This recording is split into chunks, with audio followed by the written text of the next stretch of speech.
You ever notice how Republicans and Democrats treat every single social crisis like a hot potato? Something goes wrong in America, and instead of fixing it, they just toss the blame back and forth, back and forth. Mass incarceration. The United States locks up more people than any other country on the planet. Over 2 million people behind bars. That's more than China, more than Russia, more than the countries we call authoritarian. And if you ask Republicans, of course it's the Democrats' fault. If you ask Democrats, of course it's the Republicans' fault. But here's the truth that's right in front of our eyes. They're both guilty. Let's rewind the tape. The war on drugs started in the 1970s with Nixon, but Reagan turned it into a political brand. In the 1980s, laws like the Comprehensive Crime Control Act of 1984 created mandatory sentencing guidelines, took away parole, and gave police the power to seize cash and property through civil asset forfeiture. Suddenly, drug possession that might have meant probation now meant years in prison. In your car, your house, even the cash in your pocket could be confiscated by the government. And cops had a financial incentive to make those busts because departments got to keep the money. Yeah, that is real. Cops bust you for drugs and congrats, now all your stuff is theirs. Then came the Anti-Drug Abuse Act of 1986, which introduced mandatory minimums and the infamous 100-to-1 crack versus powder cocaine law. Yeah, listen to this. 5 grams of crack, mostly found in, poor black neighborhoods, gave you the same 5-year sentence as 500 grams of powdered blow, which was obviously more common in wealthier, wider areas. There was no scientific justification for that disparity, but it packed prisons with young black men for decades. Oh yeah, and we're just getting started. But before we go any further, I don't want you thinking I believe we should be soft on crime. I believe America is actually too soft on crime. But what I find issue with is what we consider to be a crime here in the United States. People get locked up for weed possession here. I mean, come on. All right, back to how we've absolutely destroyed generations with incarceration and what that has led to. By the 1990s, Democrats decided that they had to look just as tough on crime as previous Republican administrations. Oh my God, my allergies are killing me or something today. I held in a sneeze. I'm sorry if my face looks absurd. So Bill Clinton signed the 1994 crime bill, which poured billions into building new prisons. It put 100,000 more cops on the street and introduced the 3 strikes laws at the federal level. It also offered states cash bonuses if they made prisoners serve at least 85% of their sentences. That meant longer stays, fewer paroles, and more prison cells filled. Even Joe Biden himself bragged back then that his crime proposals did everything but hang people for jaywalking.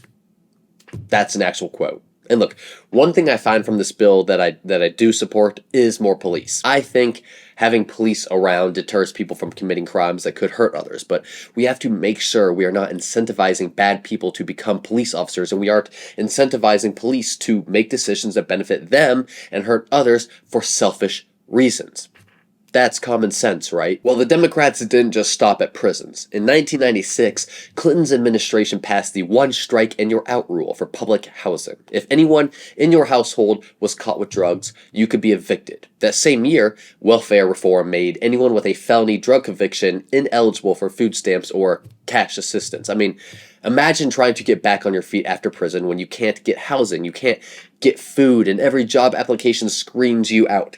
Now, of course, there should be rules on what you're allowed to do, what you're not allowed to do if you are receiving, government benefits, but that's how incarceration feeds homelessness, despair, relapse, and then relapse feeds them right back into incarceration. There have to be steps taken where these people are treated and not only just punished. Now, this is where things go from bad to worse.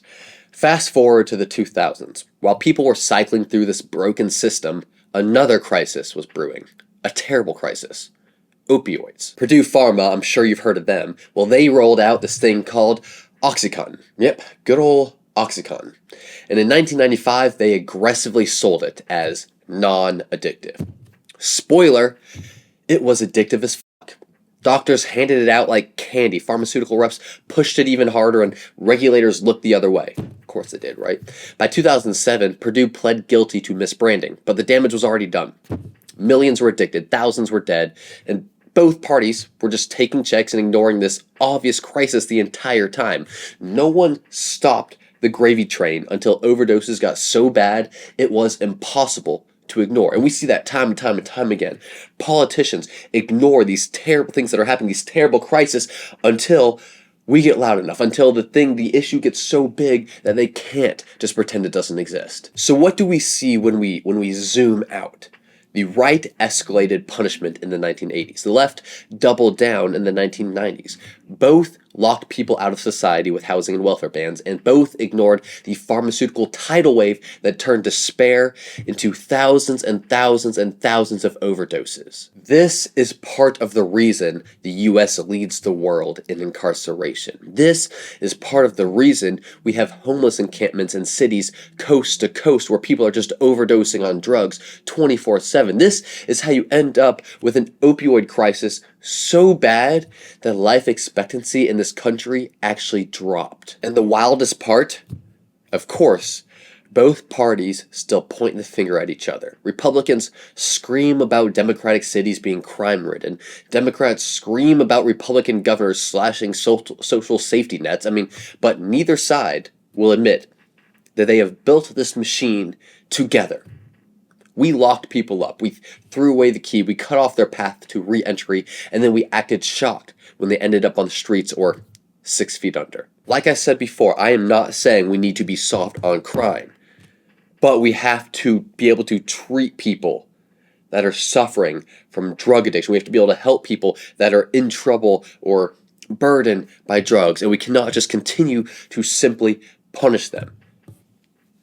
It's clearly not working. So the next time you hear politicians blame the other side for crime, for homelessness or addiction, remember, they are both reading from the same exact script. They created this problem together. They profit off the problem together. They are still profiting off this problem together, and they survive by making sure you never notice how guilty they both still are.